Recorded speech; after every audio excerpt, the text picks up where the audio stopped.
आप देख रहे हैं न्यूज इंडिया, आपके साथ मैं रचना बंसल। जम्मू कश्मीर के मुख्यमंत्री उमर अब्दुल्ला के सब्र का बांध टूटता जा रहा है। उनकी जम्मू कश्मीर के लिए पूर्ण राज्य के दर्जे की मांग तेज हो गई है। इसको लेकर उमर अब्दुल्ला ने केंद्र सरकार को सीधे तौर पर चेतावनी दे डाली। उन्होंने लेह में हुई हिंसा का जिक्र किया और कहा कि हालात बिगड़ने में वक्त नहीं लगता, हिंसा कभी भी भड़क सकती है।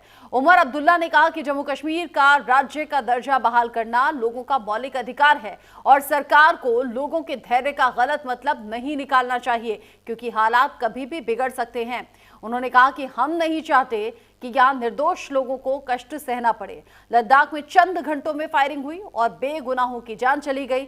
सवाल यह है कि क्या लेह में जो हुआ वो उमर जम्मू कश्मीर में भी करवाना चाहते हैं क्या? बयान का आखिर मतलब क्या है, इस पर करेंगे बात। खास मेहमान साथ में जुड़ेंगे, लेकिन पहले रिपोर्ट देखिए।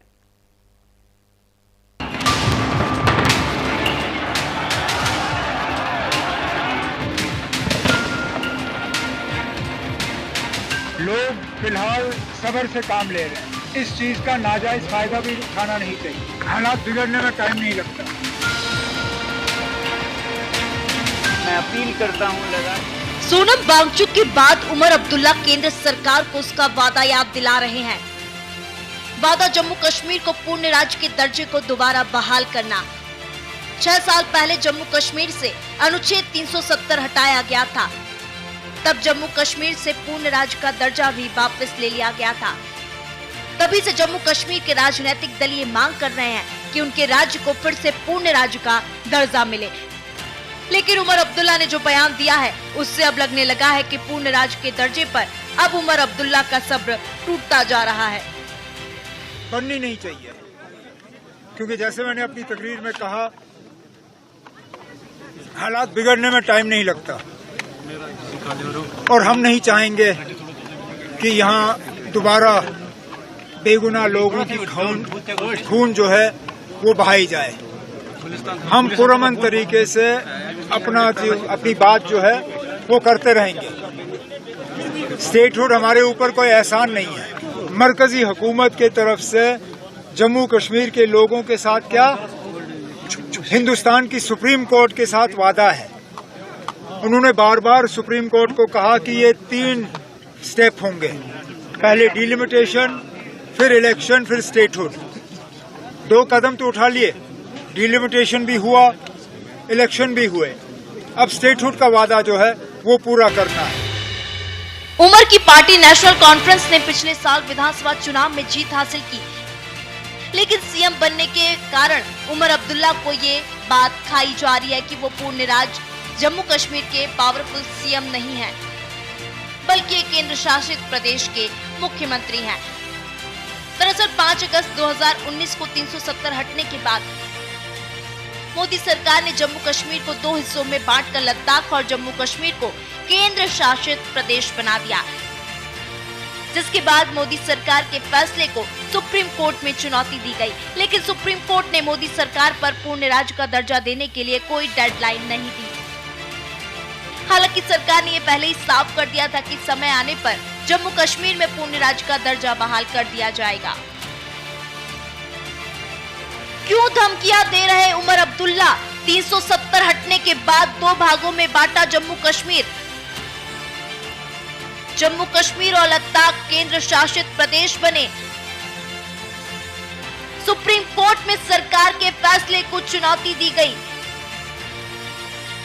सुप्रीम कोर्ट ने पूर्ण राज्य के लिए कोई डेडलाइन नहीं दी। सही वक्त पर मिलेगा पूर्ण राज्य का दर्जा।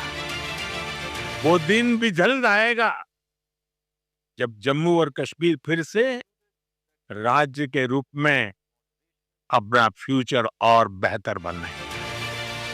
केंद्र सरकार साफ कर चुकी है कि वक्त आने पर जम्मू कश्मीर को पूर्ण राज्य का दर्जा दिया जाएगा, लेकिन पूर्ण राज्य की बहाली को लेकर अब ऐसा लगता है कि अब उमर अब्दुल्ला और अधिक इंतजार नहीं कर सकते। उन्होंने लेह का जिक्र कर इशारा कर दिया कि पूर्ण राज्य के दर्जे में और देरी हुई तो जम्मू कश्मीर में भी वही हो सकता है जो लेह लद्दाख में हुआ। उमर अब्दुल्ला लेह लद्दाख में हुई हिंसा के बाद बेहद ही बेचैन नजर आ रहे हैं। लेकिन ये बेचैनी लेह के लिए नहीं, जम्मू कश्मीर के लिए है, जिसे उमर अब्दुल्ला दोबारा पूर्ण राज्य का दर्जा दिलवाना चाहते हैं। अपनी मांग मनवाने के लिए वे केंद्र सरकार से गुहार भी लगाते हैं। अब सवाल ये उठता है कि क्या जम्मू कश्मीर को पूर्ण राज्य का दर्जा नहीं मिलने पर वे लेह लद्दाख जैसी धमकी तो नहीं दे रहे? सवाल ये है, क्या लेह में जो हुआ वो उमर जम्मू कश्मीर में भी करवा सकते हैं? उमर अब्दुल्ला के बयान का आखिरकार क्या मतलब निकाला जाए? Bureau report, news India. ये सब तब हुआ है जब नेपाल में जेनजी प्रदर्शन भड़क उठा। ये सब तब हुआ है जब लेह लद्दाख में जिस तरीके से छात्र सड़कों पर आए, लाठियां भांजी गईं, हालात आउट ऑफ कंट्रोल भी नजर आए। और अब जम्मू कश्मीर के मुख्यमंत्री का ये बयान। मेरे साथ इस पर बात करने के लिए राजनीतिक विश्लेषक के तौर पर विपुल सुनील जी जुड़ गए हैं। स्वागत आपका न्यूज इंडिया पर। विपुल सुनील जी, जो हालात हमने अभी लेह में देखे, सोनम वांगचुक के समर्थन में यहाँ सैकड़ों छात्र सड़कों पर आ गए, लेकिन फिर जो हालात हुए वो तनावपूर्ण हुए। नौबत यहाँ तक आ गई कि उन्हें अपनी भूख हड़ताल तोड़नी पड़ गई, अनशन तोड़ना पड़ गया। अभी उमर अब्दुल्ला का ये बयान किस तरफ इशारा कर रहा है? निश्चित तौर पर इस तरह का वक्तव्य अगर पिछले कुछ दिनों में भारतीय राजनेताओं के वक्तव्यों को की पड़ताल करेंगी तो नेपाल की घटना के बाद लगातार इस तरह के वक्तव्य आ रहे हैं। चाहे राहुल गांधी जी का आया हो, चाहे अखिलेश यादव का आया हो, या उसी क्रम में आज उमर अब्दुल्ला साहब का ये वक्तव्य है। मोटे तौर पर देखने वाली बात यह है कि निश्चित तौर पे भारत सरकार ने, केंद्र सरकार ने जम्मू कश्मीर की स्पेशल स्थिति को देखते हुए उसका दर्जा जो राज्य का बदला था उस पर कितना समय उनको चाहिए, ये एक कश्मीरी और कश्मीरी आवाम और कश्मीरी सरकार में जो लोग जीत करके आए, चाहे नेशनल कॉन्फ्रेंस हो, चाहे मतलब और दल भी जो चुनाव लड़ते हैं, वो सब उनके सब्र का एक तरह से कहेंगे कि बांध टूट रहा है। वो समय सीमा जो रखी जा रही थी, एक तरह से मोटे तौर पर कोई निश्चित नहीं किया गया था कि इतने ही समय में, लेकिन ये इशारा था कि जल्दी ही पूर्ण राज्य का दर्जा देंगे। तो लेकिन इस तरह का अगर विलंब हो रहा है, किसी कारणवश हो रहा होगा, सरकार इसकी तैयारी कर रही है, केंद्र सरकार इसकी पड़ताल कर रही है, जांच कर रही है, तमाम कमेटियां भी बना चुकी हैं, तो उसमें उस देरी के एवज में अगर आप इस तरह का भड़काऊ, एक तरह से मैं इसे भड़काऊ वक्तव्य कह सकता हूं, वक्तव्य देंगे तो मुझे लगता है कि ये ठीक नहीं है। भारत के लिए ये ठीक नहीं है पूरी तरीके से अगर देखा जाए तो। क्या ये कोइंसिडेंस है कि नेपाल में प्रदर्शन होता है, तख्ता पलट की नौबत आ जाती है, जगह जगह आगजनी, तोड़फोड़, पथराव, हिंसा की तस्वीरें सामने आती हैं, उसके बाद में राहुल गांधी जेनजी को लेकर पोस्ट करते हैं और कहते हैं मुझे युवाओं पर, स्टूडेंट्स पर पूरा भरोसा है, जेनजी पर पूरा भरोसा है। उसके बाद में लेह में जो हुआ वो हम सब ने देखा। अब उमर अब्दुल्ला का ये बयान, ये सब कुछ कोइंसिडेंस है क्या? नहीं, सबके तार जुड़ रहे हैं। कोइंसिडेंस तो चलिए, नेपाल में दुर्घटना ऐसी होती है, ऐसी क्रांति करते हैं युवा और हिंसक क्रांति करते हैं। उस तरह की क्रांति को कोई जस्टिफाई नहीं कर सकता है, नहीं करना चाहिए। मुझे लगता है कल को सरकार में मान लीजिए राहुल गांधी होंगे या कांग्रेस होगी और इस तरह की घटनाएं होगी, इस तरह का विपक्षी पार्टी आह्वान करेगा तो उनके लिए भी बेचैनी भरा होगा और उनके लिए भी संतोषजनक नहीं होगा। तो मुझे लगता है कि विपक्ष कहीं ना कहीं, आप देखिए कि लंबे समय से सत्ता से बाहर रहने के बाद एक अकुलाहट में है, एक घबराहट में है, एक बेचैनी विपक्ष के अंदर भी है और वो किसी भी हद तक सत्ता पाने के लिए मुझे लगता है कि प्रयास कर रहा है। और उन्हीं प्रयासों के परिणाम के रूप में इस तरह के वक्तव्य को देखा जाए। बावजूद इसके मैं कहता हूं कि ठीक है, आप तमाम सकारात्मक प्रयास करिए। हजार मुद्दे हैं, मैं बार बार कहता हूं कि हजार मुद्दे हैं जिन पर सरकार का आप विरोध कर सकते हैं, विरोध कीजिए। और आप अगर ठीक से उचित मुद्दों पर सरकार के खिलाफ जाकर के जनता में प्रश्न उठा रहे हैं, जनता के प्रश्नों के साथ हो रहे हैं, तो निश्चित तौर पर आपकी सत्ता में एक दिन भागीदारी बनेगी, एक दिन जगह बनेगी, एक दिन चुनाव जीतेंगे। लेकिन जल्दबाजी में कोई नकारात्मक फैसला, नकारात्मक बात अगर आप कर रहे हैं तो मुझे लगता है कि देश के लिए तो ये बहुत चिंता का विषय है। और इधर बीच में ये कतई नहीं कर रहा हूं कि भारतीय जनता पार्टी अगर विपक्ष में नहीं होती तो नेपाल वाली घटना का फायदा उठाने की कोशिश नहीं करती या जनता में आह्वान नहीं करती। भारतीय जनता पार्टी भी लगभग इसी तरह का वक्तव्य दे रही होती, उनके भी नेता ऐसी ही बातें कर रहे होते हैं। लगातार मैं ये कहता हूं कि आजकल भारतीय राजनीति में गिरावट है और उस गिरावट के ही परिणाम के रूप में इसे देखा जाए। ये कोइंसिडेंस नहीं है केवल। और आप कह रहे हैं सभी पार्टियां ऐसी ही हैं, पिक एंड चूज सहूलियत के हिसाब से होता है, मौका परस्ती हर पार्टी में देखी जाती है। एक सवाल मेरे जहन में आया अभी, हम इस कोइंसिडेंस की बात कर रहे हैं कि जेनजी का रोल या फिर युवाओं को कहना या फिर जगह जगह जो इस तरह की नौबत आ जाना कि बवाल सड़कों पर आ जाए और उसमें युवा पीछे नजर आए, ये कोइंसिडेंस नहीं हो सकता, लिंक्ड हो सकती हैं सारी चीजें। लेकिन सोनम वांगचुक जैसे सोशल एक्टिविस्ट जो साफ इमेज के कहे जाते हैं, जो बहुत शांति से अहिंसा के रास्ते पर चलते हुए अपनी बात कहने के लिए जाने जाते हैं, अब इस पूरे बवाल के बाद में उनका रोल भी संशय में बना हुआ है, उन पर भी कई सवाल उठ रहे हैं। क्या ये भी सहूलियत के हिसाब से की गई पॉलिटिक्स है? हाँ, निश्चित तौर पर आप जिस तरफ इशारा कर रहे हैं उससे मैं सहमत हूं। सोनम वांगचुक की गिरफ्तारी में मुझे लगता है कि भारत सरकार ने बहुत जल्दबाजी दिखाया है, और जिस तरह की तमाम खबरें आ रही हैं, कभी उनको पाकिस्तानी जासूसों से उनका जुड़ाव दिखाया जा रहा है, कभी चीन के जासूसों से, तो ये भी राजनीतिक वैमनस्य का मुझे लगता है कि परिणाम है एक तरह से।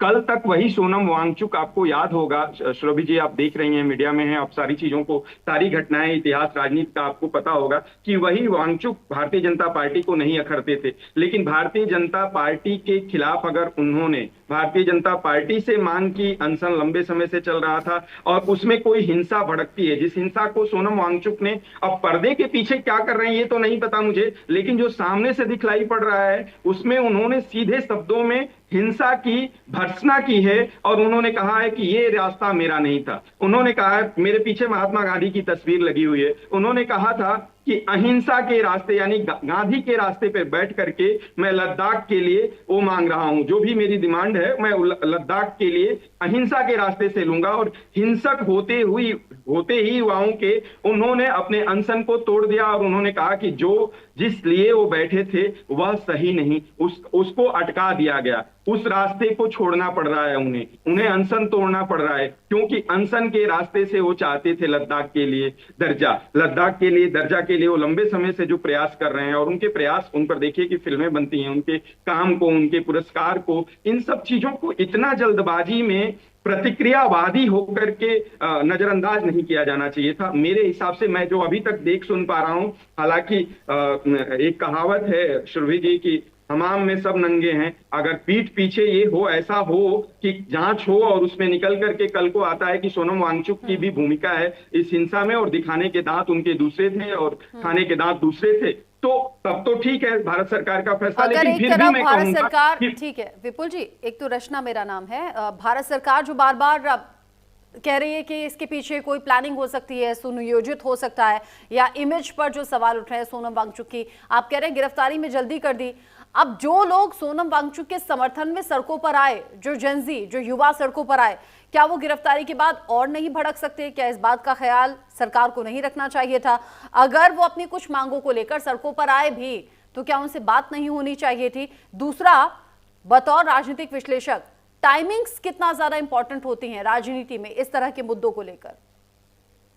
जी रचना जी, पहले तो माफी चाहूंगा, मैंने नाम लिखा हुआ देखा नहीं और मैं इसके चेहरे के आधार पर मैंने अनुमान लगाया था, ठीक है, माफी चाहूंगा इसके लिए। आई थिंक इससे पहले हमारी डिबेट आपके साथ नहीं हुई थी इस चैनल पे कभी, तो पहले माफी और उसके बाद मैं आपके प्रश्न पर आता हूं कि रचना जी देखिए, मैं ये बात अपनी पिछली वक्तव्य में जो मैं कह रहा था इससे पीछे के आपके प्रश्न के जवाब में, कि निश्चित तौर पे भारत सरकार को यहाँ समझदारी दिखाना चाहिए। भारत सरकार को बहुत जल्दबाजी में अतिवादी निर्णय नहीं लिया जाना चाहिए था। भारत सरकार के द्वारा लिए गए इस निर्णय को मैं भी अतिवाद का शिकार मानता हूं। मेरा मानना है कि सोनम वांगचुक पर ठहर करके सोचना चाहिए था कि क्या अगर जेनजी और तमाम जब तमाम समकालीन परिस्थितियां ऐसी बन रही हैं कि देश के युवाओं को अन्य लोग, अन्य राजनीतिक लोग, विपक्षी दलों के लोग भड़काने की कोशिश कर रहे हैं और नेपाल में घटनाक्रम होती है, तो क्या ऐसा नहीं है कि यह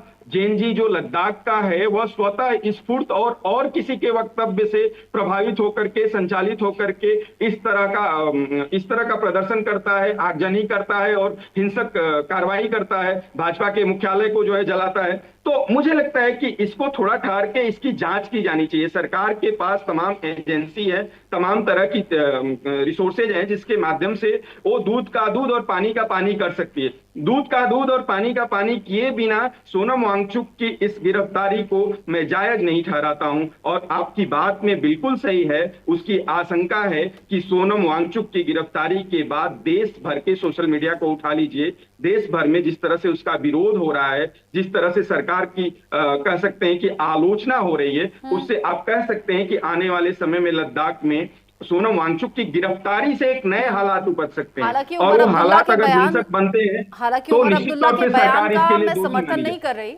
ना ही मैं उमर अब्दुल्ला जैसा सेम बयान देना चाहूंगी, लेकिन उमर अब्दुल्ला ने भी तो आशंका ही जाहिर की ना। उन्होंने कहा कि अगर आज का युवा और आज लोग अगर शांति से धैर्य से बैठे हैं तो उनके धैर्य का गलत मतलब ना निकाला जाए, सरकार इस तरफ ध्यान दे। वही बात तो आप और हम भी कर रहे हैं। अगर ज्वालामुखी भी होता है तो वो एकदम से नहीं फटता, एकदम से विस्फोट नहीं होता, वो धीरे धीरे धधकता है और वो दिखाई नहीं देता। दिखाई तब देता है जब विस्फोट हो जाता है। हम कैसे जान सकते हैं कि कहाँ क्या, किसके जहन में क्या चल रहा है, किसके जहन में नाराजगी सरकार को लेकर है, या फिर इंतजार हो रहा है कि सरकार शायद देखे या कोई फैसला करे?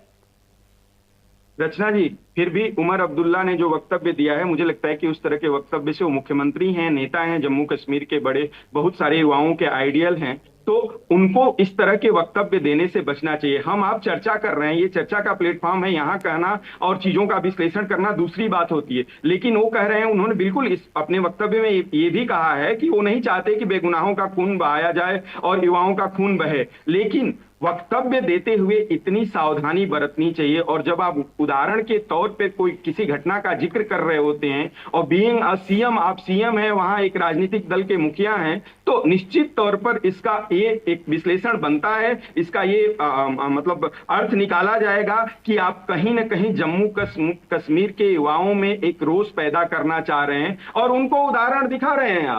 आप उदाहरण दिखा रहे हैं कि लद्दाख में जैसा हुआ है वैसा वो कर सकते हैं, कर सकने की। और अलग वक्तव्य में फिर आप कह रहे हैं कि नहीं होना चाहिए ऐसा, मैं चाहता नहीं हूं, लेकिन आप न चाहते तो इस तरह का कंट्राडिक्टरी वक्तव्य ही नहीं दिया जाना चाहिए।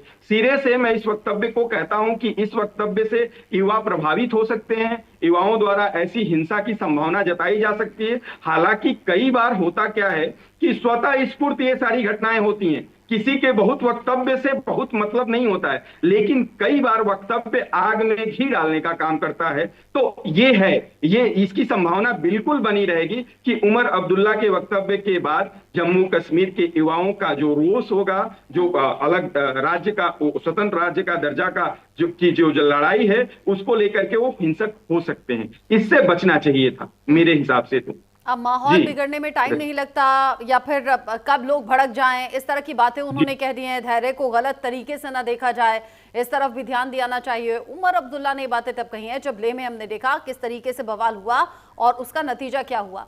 मेरे साथ में आप बने रहिएगा विपुल जी। मेरे साथ में मेरी सहयोगी और न्यूज इंडिया संवाददाता कनिका कटियार भी जुड़ गई हैं, उनसे हम इस खबर को लेकर ज्यादा अपडेट ले लेते हैं।